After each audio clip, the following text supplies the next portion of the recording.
Bine v-am găsit în Molovata Nouă, un sat cu amplasare geografică specifică, situat chiar pe malul stâng al râului Nistru, aflat sub jurisdicția Republicii Moldova. Este unicul sat din Republica Moldova înconjurat din 3 părți cu apă, fapt care îi oferă un potențial turistic deosebit.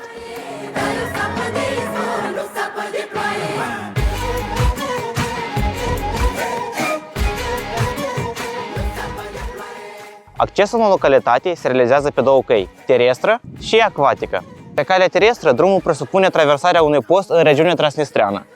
Calea acvatică, la rândul său, este asigurat de bacul plutitor, care prezintă și o atracție turistică, oferind vizitatorilor posibilitatea de a admira peisajele râului Nistru, care în această zonă atinge o lățime de până la 2 km.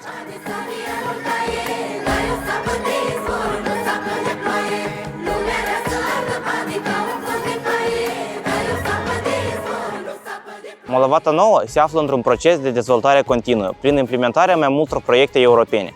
Localitatea dispune de grădiniță creșă Lăstăraș, Gimnaziul Anatol Codru, Primăria Comunei Molovata Nouă, care administrează satele Molovata Nouă și Roghii, Oficiul Medicilor de Familie, Muzeul de Istorie și Etnografie, precum și o întreprindere municipală. Din punct de vedere turistic, satul beneficiază de mai multe unități de cazare și agrement, precum Vila Dorului, Laguna Family Resort, taberele de odihnă Nistru și la Popas, Sanatoriul Struguraș, dar și alte locații aflate în proces de dezvoltare, precum Atelierul Pinocchio și Muzeul Țăranului deschise pentru turiști.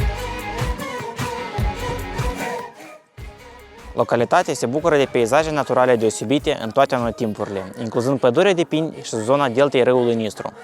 Viața comunității este activă prin organizarea diverselor evenimente culturale și tradiționale, menită să promoveze localitatea ca destinație pentru vizitatori.